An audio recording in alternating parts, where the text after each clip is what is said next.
Prvič letos en lep pozdrav iz Strasbourga za zasedanje Evropskega parlamenta, ki v evropskem političnem prostoru prinaša kar pomembne novosti. Prva se nanaša na delo in organiziranost Evropskega parlamenta. Na tem plenarnem zasedanju smo namreč izvolili novo vodstvo. Med tremi kandidati smo že v prvem krogu za novega predsednika izvolili Martina Schulza, dosedanjega vodjo politične skupine socialdemokratov. Poleg tega smo izvolili še 14 podpredsednikov in 5 kvestorjev. 7 podpredsednikov prihaja iz EPP skupine. Naslednja velika novost v evropski politiki je novo predsedstvo Evropski uniji, ki ga je od Poljske prevzela Danska.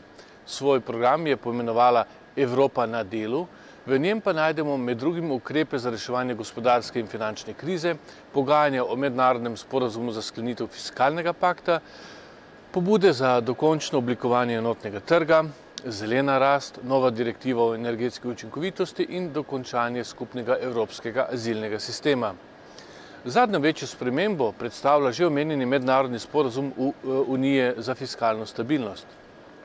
Poslanci smo v svoji resoluciji izpostavili, da imamo v evropskem pravnem redu že danes veliko možnosti za ukrepanje. Zato bi bilo prav in tudi bolj učinkovito, da postopke uporabimo, najprej te že obstoječe postopke, ne pa da na novo odkrivamo toplo vodo in večamo število predpisov. Zaskrbljujoče je tudi to, da sporazum v trenutni obliki premalo vključuje parlamente, kar lahko vodi do tako imenovanega demokratičnega deficita. Parlament je namreč edina politična inštitucija, ki jo neposredno izvolijo ljudje, zato je pomembno in prav, da smo poslanci vključeni v vse te procese odločanja. Končno smo v resoluciji izpostavili še, da morata biti rast in solidarnost dva ključna elementa v novem sistemu gospodarskega upravljanja v Evropski uniji. Predvsej pozornosti smo na tokratnem zasedanju namenili izboljšanju kakovosti našega vsakdanjega življenja. Tako smo denimo potrdili strožje preverjanje izdelkov za zatiranje insektov in bakterij. Po sedaj veljavni zakonodaji nekateri izdelki, ki so bili obdelani z biocidi, naprimer pohištvo, ki je premazano z fungicidi, niso bili posebej preverjeni. Snovi, ki so rakotvorne, spreminjajo gene, motijo hormone ali pa so nevarne za razmnoževanje, bomo prepovedali. Izjeme so možne le, če je to res nujno potrebno zaradi varovanja zdravja. Sprejeta zakonodaja tudi bolj ščiti živali, ki se uporabljajo v raznih poskusih. Podjetja bodo namreč morala izmenjavati rezultate poskusov, kar bo zmanjšalo število poskusov in preprečilo podvajanje. Dva naslednja predloga izboljšujeta ravnanje z električnimi odpadki in hrano. Evropejci v velikem številu zamenjujemo stare elektronske naprave za nove iz raznih razlogov. Hladilniki, telefoni in drugi izdelki vsebujejo surovine, ki bi jih lahko reciklirali, pa jih zaenkrat še ne. Da bi to spremenili, spremenjena direktiva prinaša konkretne naloge.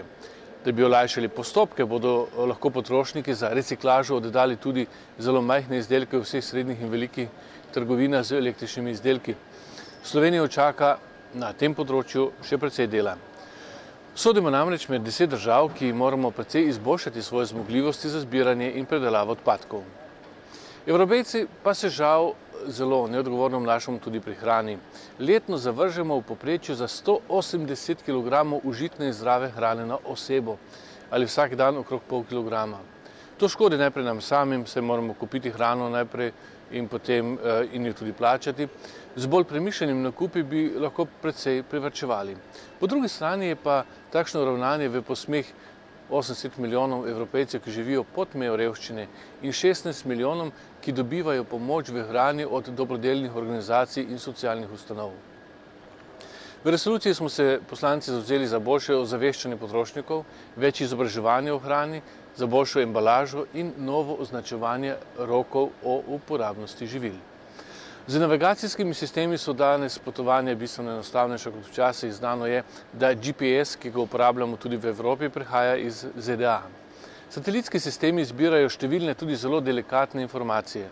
Zato je prav, da se v Evropski uniji odločimo razviti neodvisni satelitski navigacijski sistem Galileo, kot veste, prvi, ki je bil razvit za civilno in nevojaško rabo. Sedaj, še posebej v časih proračunskih težav, je pomembno zagotoviti ustrezne dolgoročne vire financiranja za njegovo delovanje. Med drugimi temami smo se tokrat dotaknili še razmer na Madžarskem in vprašanju skladnosti njene nove ustave s pravili Evropske unije.